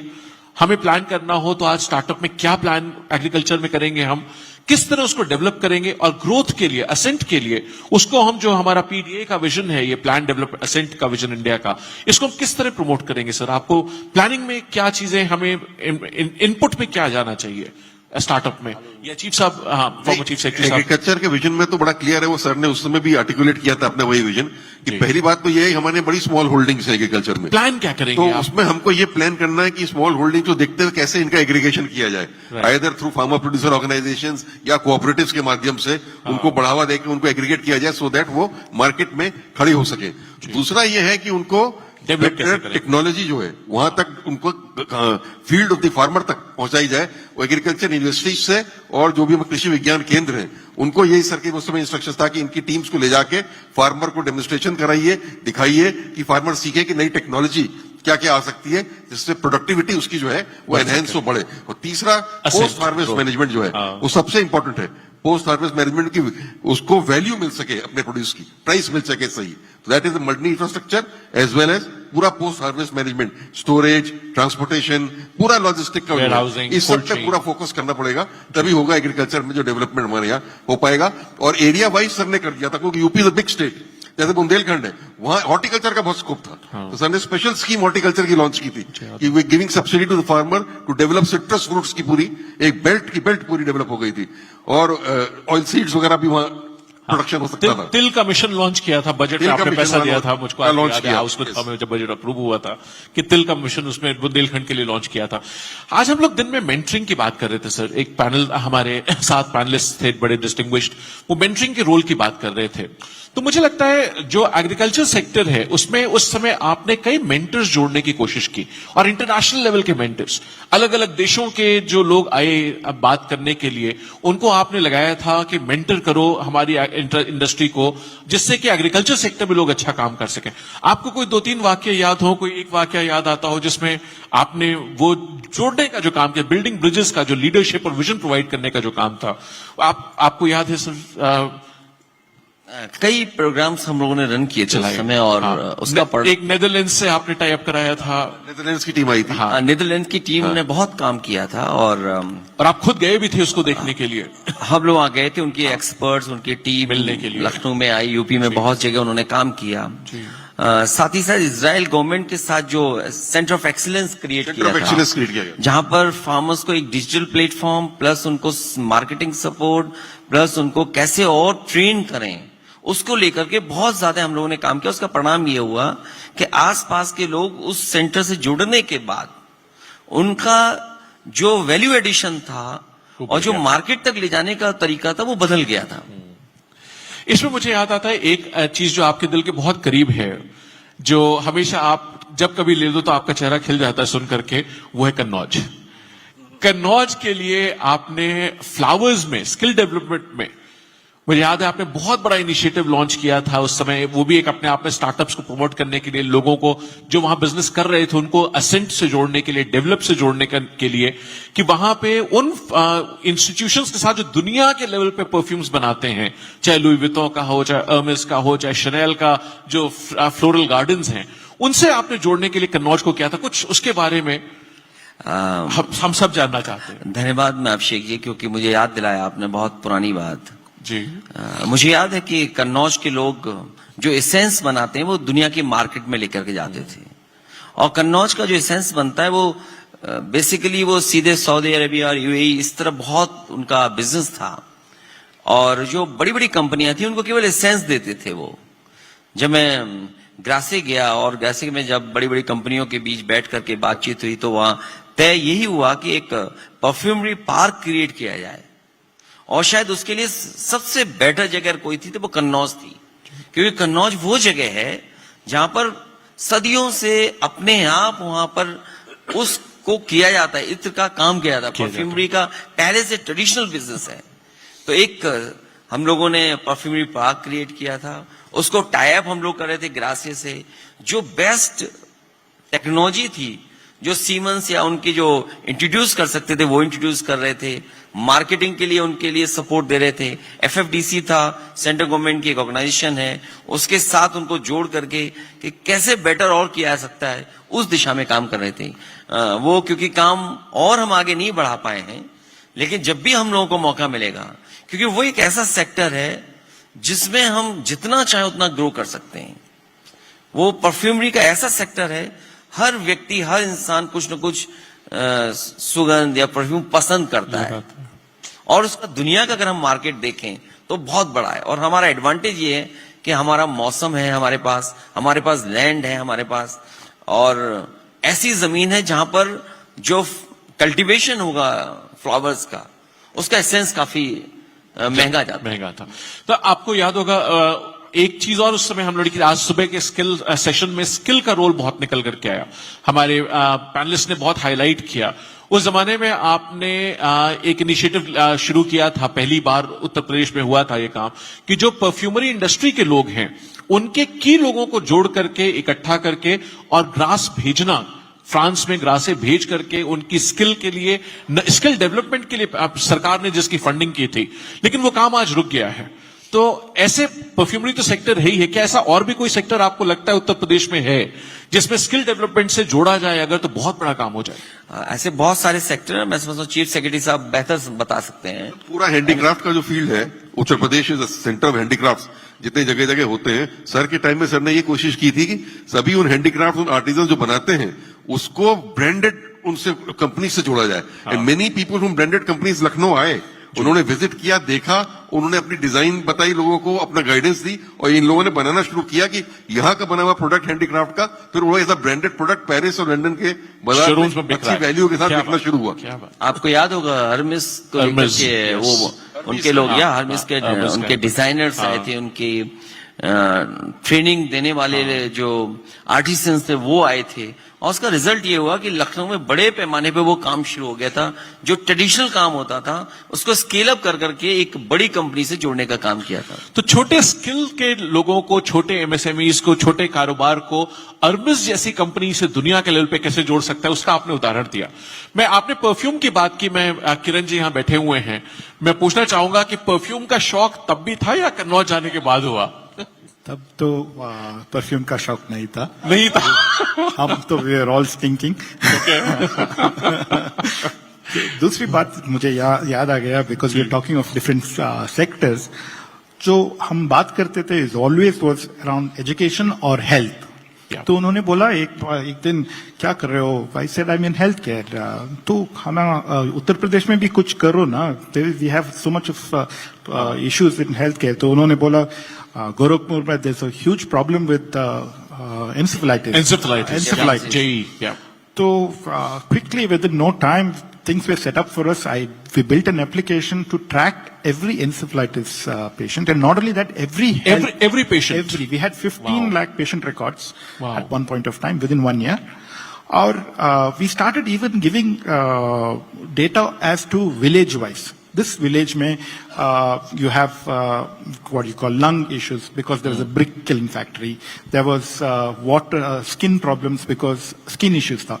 तो क्या हुआ था those days? जब when you giving the supply of medicines to various PHCs, एक ही same quantity goes across to everybody. But when we started realizing this village needs more lung related problem, this village needs more skin related medicines. So then we were able to ensure that the right amount of correct quantity of medicines went to the correct PHCs, not across. Interesting. And so he was always keeping a track of what is the dashboard, give me data on it. And we were like so close to solving things. So that's like an example of startup जो आपने किया उत्तर प्रदेश में। और बहुत interesting उसका एक चीज निकल के आई जो गवर्नमेंट की तरफ से वो गलती हो रही थी, और वो समझने की भी बात थी गवर्नमेंट लेवल पे हम लोगों को। जो हेल्थ इंफॉर्मेशन सिस्टम जो इन्होंने क्रिएट किया था, तो इस बीमारी के लिए लोग आ रहे हैं, ये दवा जा रही है, लेकिन मैंने कुछ जगह देखा कि बीमारी तो ये, लेकिन दवा यही जा रही है। तो मैंने पूछा कि आखिरकार हो क्यों रहा है, क्यों दे रहे हो दवाई ये? तो बोला जो गांव के लोग आते हैं वो बिना दवाई लिए जाते नहीं वापस, इसलिए जो हमारे पास दवाई है वही हम दे रहे हैं। तो उसका एक एडवांटेज ये हुआ कि हम लोगों ने फिर उसको ऑर्गेनाइज किया, तो उसके बाद कॉर्पोरेशन स्टार्ट किया, और उसको हम लोगों ने टेक्नोलॉजी का इस्तेमाल कर करके पूरे यूपी को कनेक्ट कर करके कहा कि जिसको जो जरूरत है दवा, वही दवा जाएगी, आप अननेसेसरी दवा न खरीदो, क्योंकि जब मरीज आएगा तो वो दवा लेकर के ही जाता है हॉस्पिटल बाहर जाना चाहता है। तो ये अच्छा एग्जाम्पल है जहां एक स्टार्टअप के माध्यम से आपने उत्तर प्रदेश में पॉलिसी लेवल पे बदलाव करके, ब्यूरोक्रेसी के माध्यम से, और हम लोगों ने उत्तर प्रदेश की व्यवस्था इंप्रूव करी। That's such a good example. मैं कन्नौज पे जस्ट लौट रहा हूं एक बार और को। आपने कन्नौज की बात की। कन्नौज का हमेशा इत्र जो ऑयल बेस्ड था वो फेमस था, और मुझे याद है उस समय जब हम लोग गए थे, मुझे भी मौका मिला था आपके साथ ग्रास जाने का, वहां के मेयर ने जब बात रखी थी तो आपने वहां एक बात रखी थी कि भाई हमारे यहाँ तो ऑयल बेस्ड होता है, आप क्या अल्कोहल बेस्ड होता है।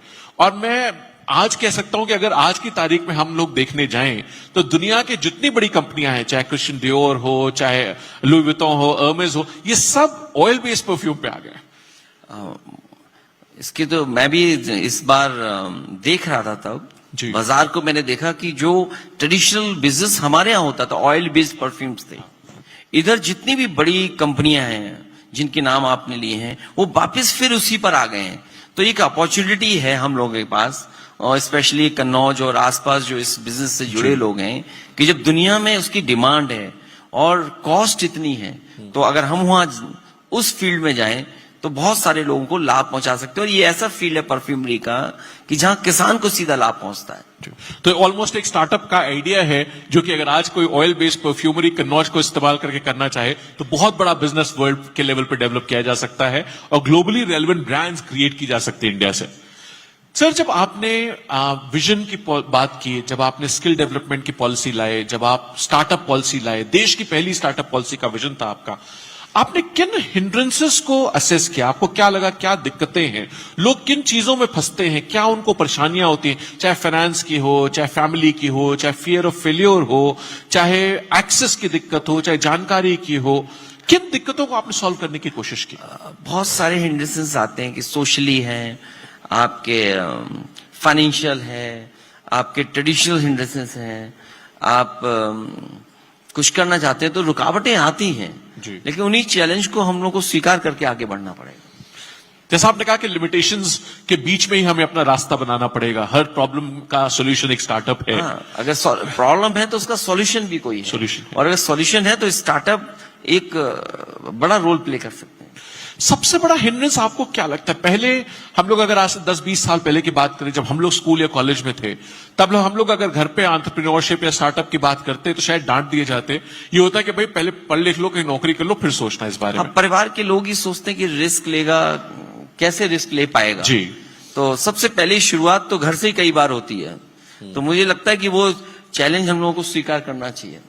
तो कोई मैसेज है जो आप माँ बाप को देना चाहेंगे, जिनके बच्चे आज स्टार्टअप करना चाहते हैं, रिस्क लेना चाहते हैं, जिनके में जज्बा है, किसी प्रॉब्लम को सॉल्व करना चाहते हैं स्टार्टअप के माध्यम से, आप उनको क्या कहना चाहेंगे अगर आज मिल जाए आपको?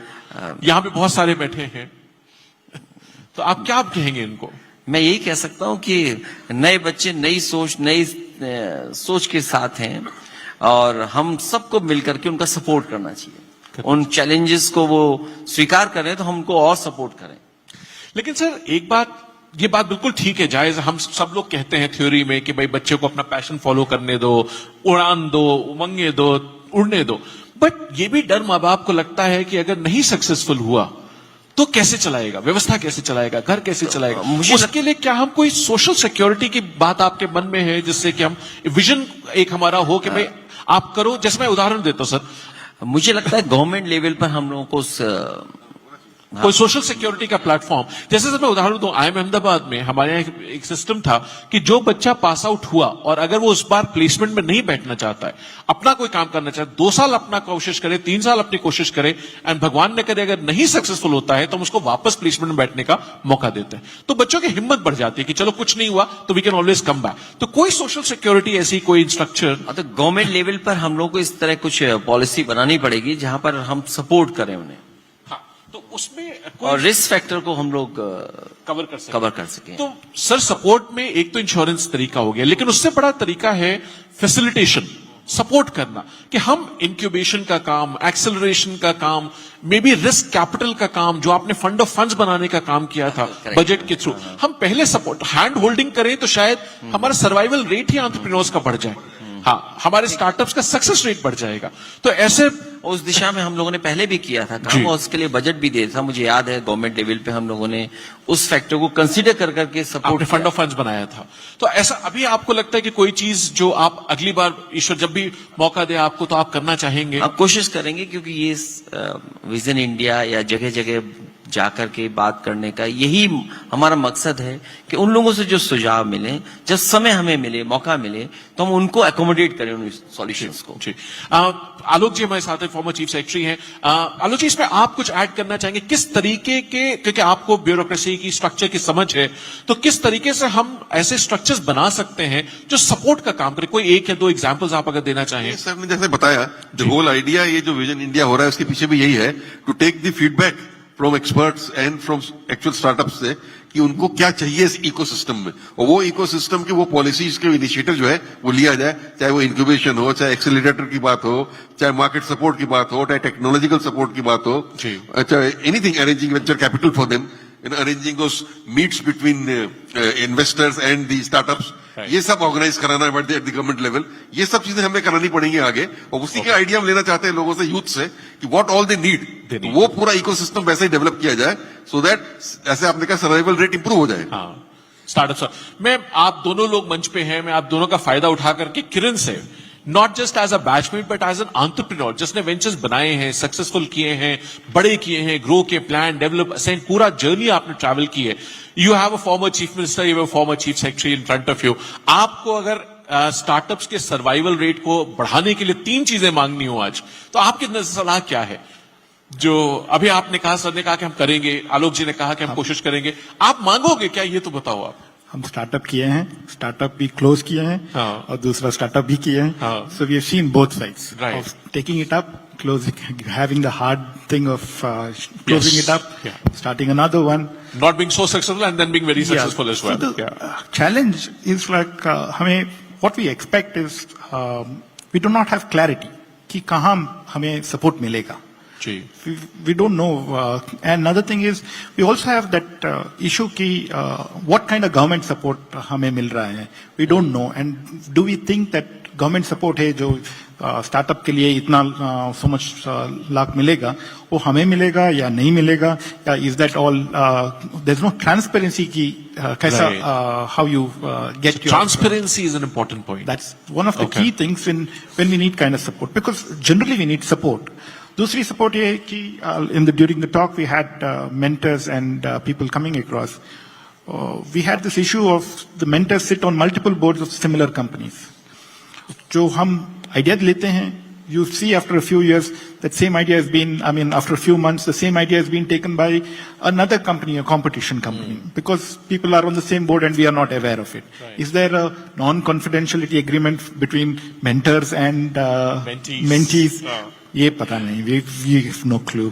So Right. these are some of the things that, we are scared as entrepreneurs when we go to see what kind of problems we have, legislative problems we have.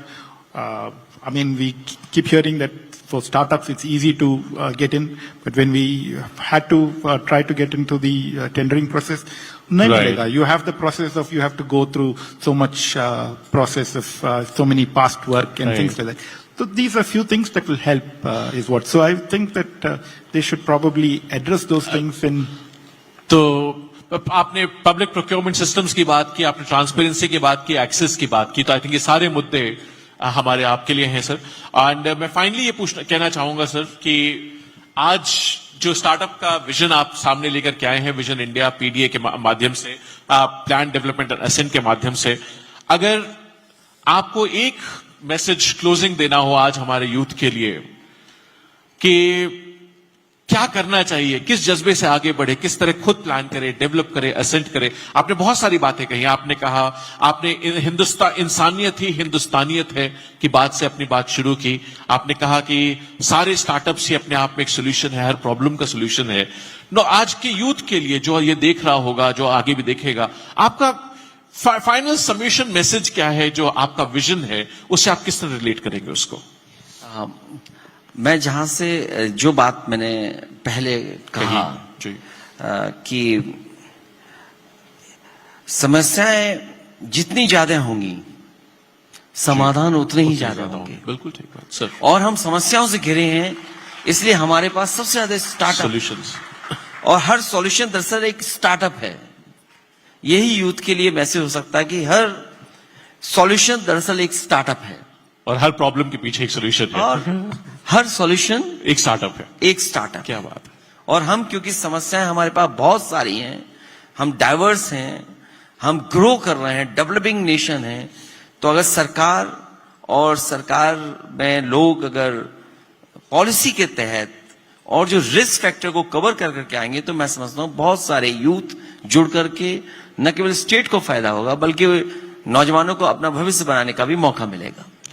इजाजत हो तो एक आखिरी सवाल पूछना चाहता हूं आपसे कि अगर आप, जैसे आपने कहा किरण ने, कितने लोग हैं जो हमारा कॉलेज से हैं, कुछ लोग प्रोफेसर्स बन गए हैं हाँ। सेम कॉलेज में, हाँ। कुछ लोग एंटरप्रेन्योर्स हैं, तो हमारा क्वेश्चन होगा, क्योंकि तब कॉलेज में थे, आपका vision was not towards politics, we never thought आप पॉलिटिक्स में हैं या पॉलिटिक्स में इंक्लाइंड है, तो क्या आपका you would have been in some startup in either agriculture या एनवायरमेंट स्टार्टअप शुरू करते थे आप? नहीं, मैंने तो पॉलिटिकल स्टार्टअप शुरू किया।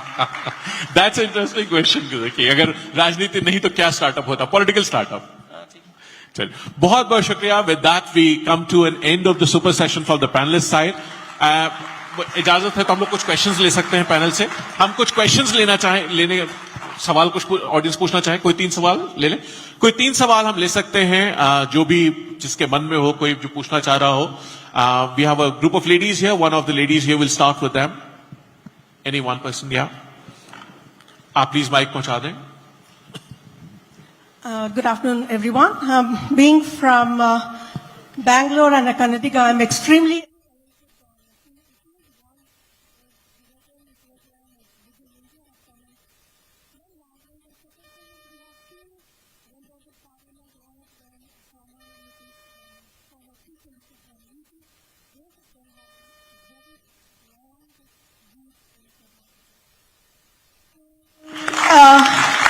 having said that, this startup is a concept which is becoming very popular amongst the youth. But when we talk of startup, we find that the Tier 1 institutes, IITs, IIMs, they already have a lot of technical know-how and opportunities. But the youth of the Tier 2, 3 cities, the youth full of energy, full of passion, but they have no direction as to how to go about. So if that is a hub, and if that can be popularized right from the academics, like the UG section, I think it will help them a lot.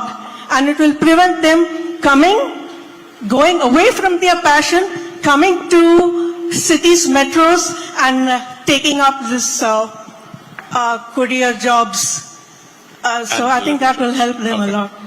So hub and spoke for Excellent suggestion that she is given, that we have to take it to tier 2, tier 3 cities also. Yes. The youth of those cities also has a lot of innovative ability, lot of talent, lot of energy, but they're not getting the right kind of ecosystem to, express their talent. Access nahi milta. Yeah, access nahi milta. So up tier 2, tier 3 cities, we have to go to that.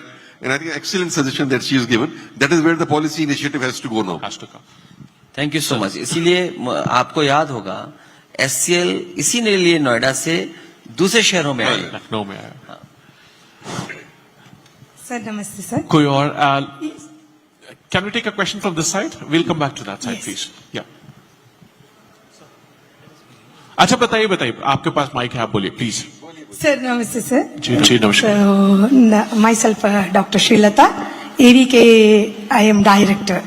So, अभी Akhilesh Yadav sir, I am very, earlier I didn't know that sir has come through, he studied in Mysore, and, after listening to this, kept your identity secret, and you have come up. That was a great thing, sir. That is very impressed. And another thing, after in this conversation, a free laptop that was given earlier 10 years back, correct? But now that kind of a thing, initiatives are not coming nowadays. Just they are going with the freebies and all. Why, if we are speaking about the youth, Vision India and all, why we are not going for a free laptop? वैसे नहीं, features we are not going. ये क्या reason है sir? हाँ, मैं धन्यवाद आपको कि विजन इंडिया में जो हम लोग कोशिश यही करेंगे, जो सुझाव आ रहे हैं और जो जरूरत है, लैपटॉप कि रिस्क फैक्टर, अगर कोई स्टार्टअप शुरू करता है कि पॉलिसी क्या है, उसको रिस्क कैसे कवर की जाए, और जो यूथ हमारा टायर 2 टायर 3 सिटी का, उसको कैसे अकोमोडेट करें, तो उसके लिए हम लोग पॉलिसी या समय मिलने पर हम लोग उस पे काम करेंगे, जिससे हमारे यूथ को नौकरी मिल सके, रोजगार मिल सके और आगे बढ़ सके। Very nice, sir. Actually, Thank you. And in the morning session also, everyone are speaking about the IIM, like, the top 5% of the categories, like tier 1, as madam said. Why when we go up the Vision India, it is not about IIM, the 5%.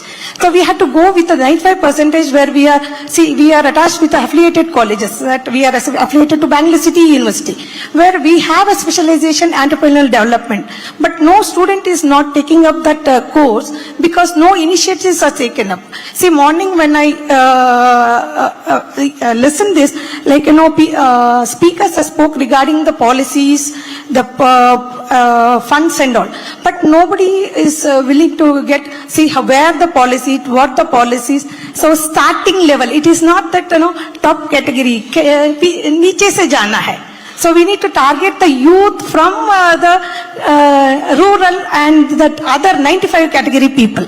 So I think I can answer that question quickly. जो startup IT startup policy 2016 आपके chief ministership में आई थी, वो नीचे से ही जाने की पूरी पॉलिसी थी। उसको मैच किया था स्किल डेवलपमेंट से, फाइनेंशियल ग्रांट से और इंडस्ट्री के लिंकेजेस और टाई अप से, मेंटरशिप नेटवर्क के जो हमारा इंडस्ट्रीज डिपार्टमेंट था, जिससे कि जो बच्चे गांव से निकल के आना चाहते हैं उनको भी उसका एक्सेस मिल जाए। But thank you so much for that. Lastly धन्यवाद देती हूँ chairman sir, Thank you. Director doctor Rajiv Rai sir. Thank you. Thank you. धन्यवाद। Sir, one last question. Here, gentleman here. Sir, small correction in your statement. The first IT policy was brought by Karnataka, 1997. You brought it in 2012. Okay. When The first Akhilesh Yadav was the startup chief policy. minister. Startup policy. Startup policy. Okay. Okay. Sir, my question to you is Vision India. How different it is when compared to Viksit Bharat? Viksit Bharat is going to be, say, $45 trillion economy in 2047. So we have taken 40 years to cross $1 trillion economy after 1947. And to cross another 1 trillion, take another 20 years. That means 60 years after independence, we cross only $2 trillion economy. Whereas for the last 2 years, now we are 4.3, doubled up. But Vision India is fine. But is it in parallel to Viksit Bharat? Or it is contradictory? This is one question. Second question, sir, or rather it is a suggestion. Now, Startup India, where a lot of startups are starting, 98% go failure, only 2% survive. So my suggestion, every suggestion I am giving is, all these startups, if they are becoming a member of the local association or local chambers of commerce, and government can handheld such kind of startup so that experienced entrepreneurs can train them up for sustainability. This is what startup can be sustained. That's my suggestions. Thank you. मैं धन्यवाद देता हूं कि आपने न केवल हमारी जानकारी को और बढ़ाया, और जहां विकसित भारत की बात है, वो डिवीजन की बात ज्यादा करते हैं, हम विजन की बात ज्यादा कर रहे हैं। हमारा विजन है पॉजिटिव, प्रोग्रेसिव, इंक्लूसिव और सबको साथ लेकर के चलने का। उनका सेलेक्टिव है, उनका विजन सेलेक्टिव है। पर कैपिटा इनकम का अगर हम आंकड़ा देखें, द डेटा व्हाट वी सी, कि पर कैपिटा इनकम क्या है, तो जिनको हम राशन दे रहे हैं उनका पर कैपिटा इनकम क्या है। तो हमें यह सोचना पड़ेगा कि जो हमारे गरीब हैं उनकी पर कैपिटा इनकम कैसे इंक्रीज करें। शायद एक हमारी वही कोशिश है कि स्टार्टअप या एग्रीकल्चर सेक्टर में हम स्टार्टअप्स को कैसे जोड़ें कि हमारे फार्मर्स या रूरल इकोनॉमी को भी हम पुश दे सकें। I think with that we don't have really time, I sir. just have one last. Sorry, we don't really have time for this. करने दे। अच्छा ठीक है, one more with this permission. एक छोटा सा प्लीज question आप है। कहिए ना। इंडिया बहुत पुराना है sir, and we are still feeling that we are very dependent. हम जब भी देखते हैं, हम दूसरों के प्रोडक्ट्स यूज करते हैं, जैसे कि फेसबुक हो, लिंक्डइन हो, गूगल हो, या whatever that that we use, Instagram, everything we are dependent on other country. So had we given more importance to startup from day one, we would have our own Google, or you can talk about Facebook, Instagram, everything. I think we are still very far. Is this part of Vision India to give this leverage to our youngsters, youth, to develop on there, so that what extent that government will support to this, sir? हाँ, बहुत सुझाव आपका। अगर ये जो बातें हम देख रहे हैं, अपने पड़ोसी देश को देखें तो they have their own Facebook, on social platforms, और उन्होंने जिस तरह अपनी इकोनॉमी को मूव किया है, मैन्युफैक्चरिंग इकोनॉमी को जिस तरह ग्रो कराया है, या आईटी सेक्टर में जितना अपने आप को ग्रो किया, शायद हमारे देश को भी उसी दिशा में काम करना चाहिए था। जो मेक इन इंडिया एक सपना तो अच्छा था, लेकिन उस सपने को पूरा करने के लिए कोई रास्ता नहीं बनाया सरकार ने। हमारी कोशिश होगी कि विजन इंडिया के माध्यम से जो हम प्लान डेवलप और एसेंट की बात सोच रहे हैं, उसमें हम लोग इस कोशिश करेंगे, इन कामों को करें आगे। Thank you so much. I think press है यहाँ. Sir, can we take more question? One last question with this permission. Yes, please. Please बोलिए. Because the press is here. बताएं, please.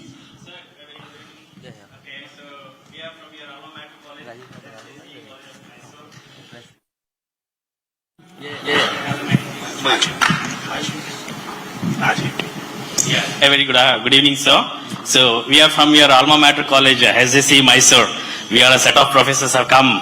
So indeed, we are very happy to be with you today. So my question straightly to you is, as you understand that the Indian economy so far has been predominantly with respect to technology and software side, that's how it has grown. Now when we compare that, as we are moving from some trillion to 5 trillion economy, so we understand that the software itself, services itself is not sufficient. So slowly we are understanding that we need to move to manufacturing sector. Sir, in your perception, how can we achieve, and you have seen a set of engineering colleges across India, from Kashmir to Kanyakumari. So how we can just go about it to making this 5 trillion economy and going in the path of manufacturing sector? What changes you like to bring in such that we move towards that? As we understand that China is a production house of the world, and they have every other products, and they are catering to the world requirements. What is your idea to move in this? Thank you.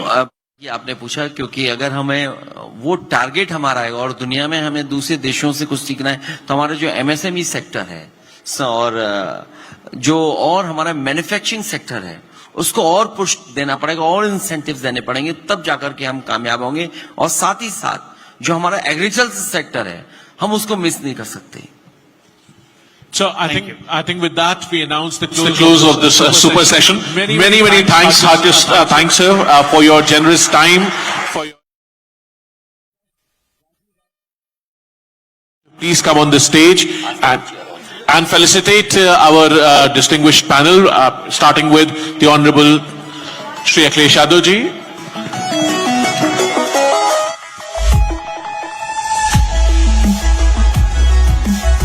Presenting a token of Vision India to Honorable Akhilesh Yadav ji.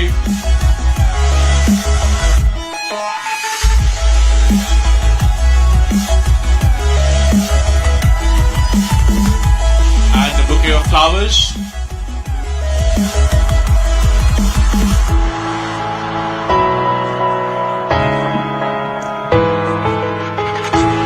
Dear friends, sir बता रहे थे कि मैसूर से पढ़े हैं, and I wanted to give him some specific which reflects the tradition and culture of for Mysore. तो मैंने sandalwood का मैसूर अंबारी जिसे बोलते हैं प्रोसेसन वाला आपके लिए मंगवाया है। आप यहां से पढ़ कर गए, वहां संघर्ष किया, सीएम बने, मेरे जैसे आदमी को जिसका कोई गॉड फादर नहीं था ले जाकर एमपी बनाए। अब हमारी जिम्मेवारी है कि आपको फिर से हम सीएम बनाएं कि विजन इंडिया पूरे देश में फैले।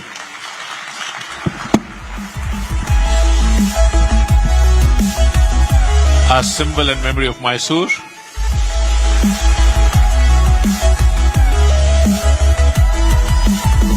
I now request Rajiv ji to please felicitate Alok Ranjan Sahab, former Chief Secretary of UP. I will verify it.